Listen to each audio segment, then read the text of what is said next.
You don't want an average outline if you want to write a great story. Here's how you can plot your novel the G.E.N.I.U.S way. It's easy to say that you need an outline for your novel when a lot of the advice is kind of like that how to draw an owl meme. Or maybe you think outlining is so boring and you'd rather just improvise your whole story at the danger of ending up with 5 different plot holes, or even worse, never finishing that story. In this video, I'm going to show you how to create an outline that you're going to love so that you can write a story that your readers will love using my genius steps to your outline. But in case you're new here, hi, I'm Katri, I'm your new writing bestie, and this is Protagonist Crafts, the place for people who are kind of obsessed with that whole writing thing. So what exactly is genius plotting? And let's get it out of the way. You are the genius. This is just a fun acronym that I created for you to keep it all together.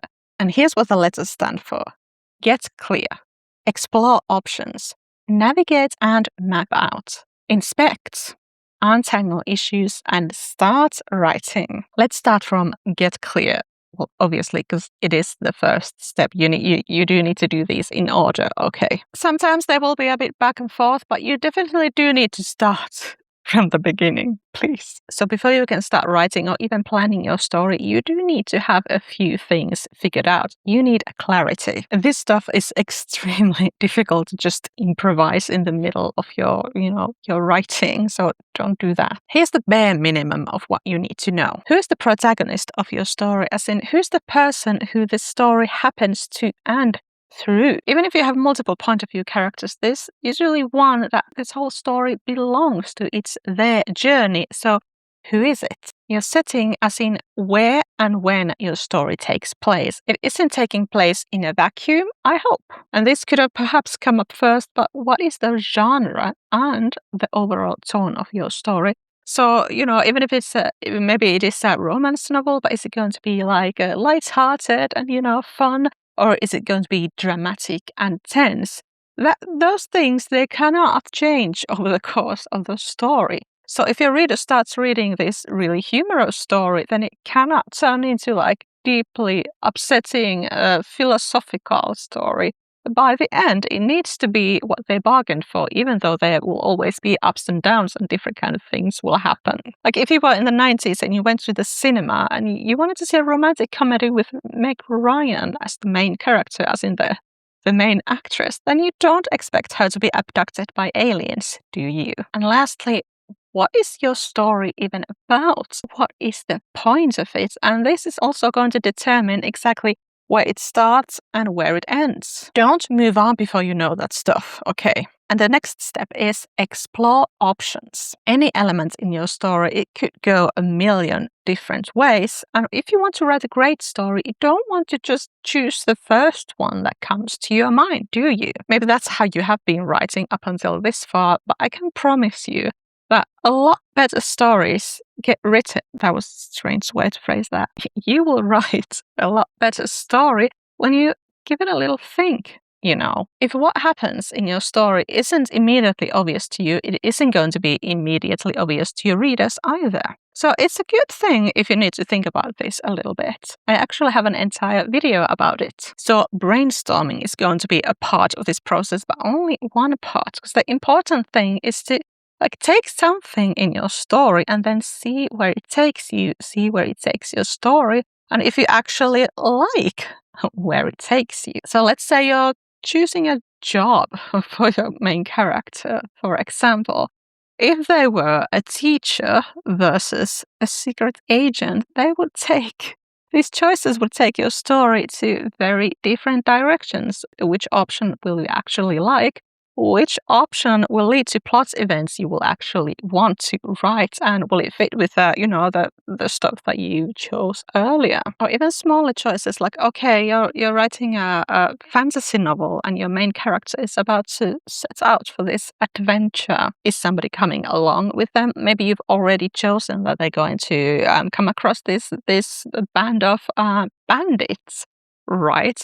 Well, facing them alone will be very different from facing them with an entourage of 10. So it's just choices like that. Think of everything that could possibly happen. See what you like and what is going to produce the best story for you. And for your readers. If you're struggling to come up with material for your story at this stage of the plotting process, the what if exercise is a fun way to mine for more material. And you might be like, well, yes, if I would know what kind of stuff to come up with, I would have already come up with it. This exercise won't help.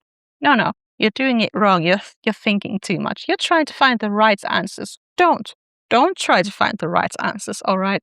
Come up with the wrong answers first. So maybe you've got this problem like, okay, how will my main character meet the princess? All right, they're from very different social circles. He's a baker. Why would a baker come across a princess? Well, just start coming up with what if she's undercover? She's pretending to be a working class woman for some reason. I don't know.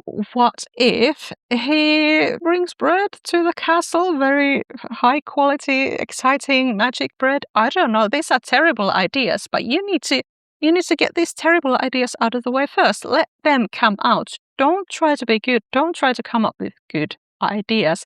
I came up with those ideas on the fly. I don't have them here in my plan, so you can see, terrible ideas, they can come out. You can let them come out. And then eventually all the good stuff will come out as well. And you might surprise yourself. Maybe some of those ideas that you thought were bad actually end up being very good ideas. So yes, maybe the princess is pretending to be a laundry woman.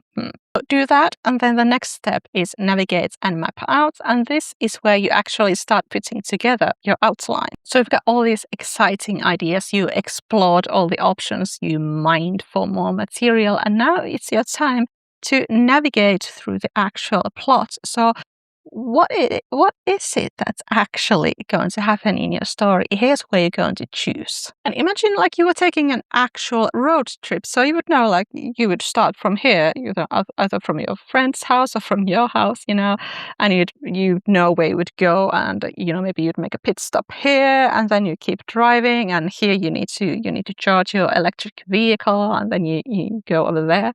So that is how you would also navigate your story. So figure out where it is that it actually starts. What are the other important things that need to happen in the way? And then you create your map, which is your outline. And what exactly is the best kind of outline to have?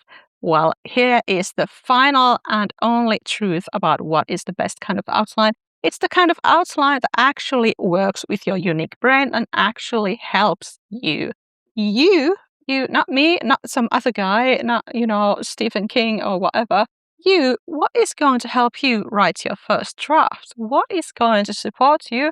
And what is going to match with how you like to see and organize information? There's your answer. Like, I've created this wonderful Notion database where you can map out, your character arcs. You can create profiles for them. You can plan your scenes, your settings, and everything. You can track your progress. Do I use it myself? No, I don't, because I would never get around to looking at it. I like having notebooks. They are easy to access for me, and it's easier for me to just look at my lists. But maybe that Notion database will work for you. It has definitely worked for a lot of people who have purchased it. If you don't know what kind of an outline would work for you, then just experiment. And what I like to do personally is just I start from this list of random events, or maybe I create some kind of a mind map, arrows and stuff, random words, just trying to see it on the paper how I am seeing it inside my head. And then I go more detailed from there. So I think of the actual plot structure. What kind of ups and downs do they need to be? Where do things need to get more tense and stuff like that? How do I contain it within this beginning and end? And then eventually, usually, I also outline the individual scenes. So you can also do any combination of methods of outlining that work for you. I'm going to link to a few resources in my blog in the description, so check them out. And when you've done that, it's time to inspect your outline. So you've got your map now, and you need to make sure that the route you've chosen actually makes sense. So can you actually get from point F to point J that way that you've planned? Considering your story's world and your characters, what they're like as people, their personal history, what they're capable of, what they've already come across in the story, Will they actually do that? Does it actually make sense? And again, within your story, you create the logic, you're responsible for it. And don't dismiss this step as unimportant, or don't be impatient even though you're very, very excited about this story. Because do you just know how much easier it is to fix these issues at this point rather than after you've written your first draft or your fourth draft? Do it now. The future you will thank you.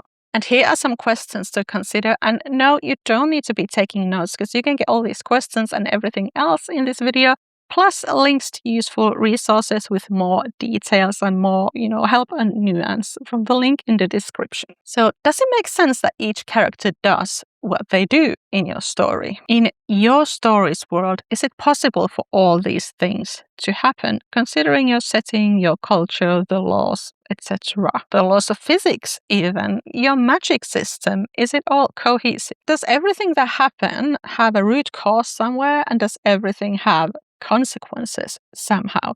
As in, does every effect have a cause and every cause have an effect? Do you have any loose ends there? Does something just come out of nowhere? Does everything make sense in hindsight, even if it is surprising when it happens? Do you set up each event adequately so that it doesn't just come out of nowhere, but also at the same time, could you make these setups more subtle so that your readers aren't like, oh no, I know exactly what's going to happen? That's it. Some of that stuff is better fine-tuned in the editing, but you can already think about it. And once you've inspected your outline, it's time to untangle issues. So fix all that stuff that you realized isn't actually working. And this untangling of issues could actually involve going back a bit. So maybe you do need to brainstorm some more events and see where something else that you've chosen for the story, where could that go? So don't be afraid to go back a couple of steps when you need to fix something. Once again, it's a lot easier to do this at this point than after you've already written 100,000 words. And after you've done that and you've now got a solid outline, it's time to start writing. And that means you could start writing your first draft, but personally, I like to also outline my scenes. So after I've got the overall plot planned out, I just go and write my scene outlines as well. But it's up to you what you're going to do, what you prefer to do, what is actually going to support you. So congratulations, you've now got your outline, and do get my G.E.N.I.U.S steps from the description. You will get a lot more information and help from there, and I will see you in another video. Bye, I love you.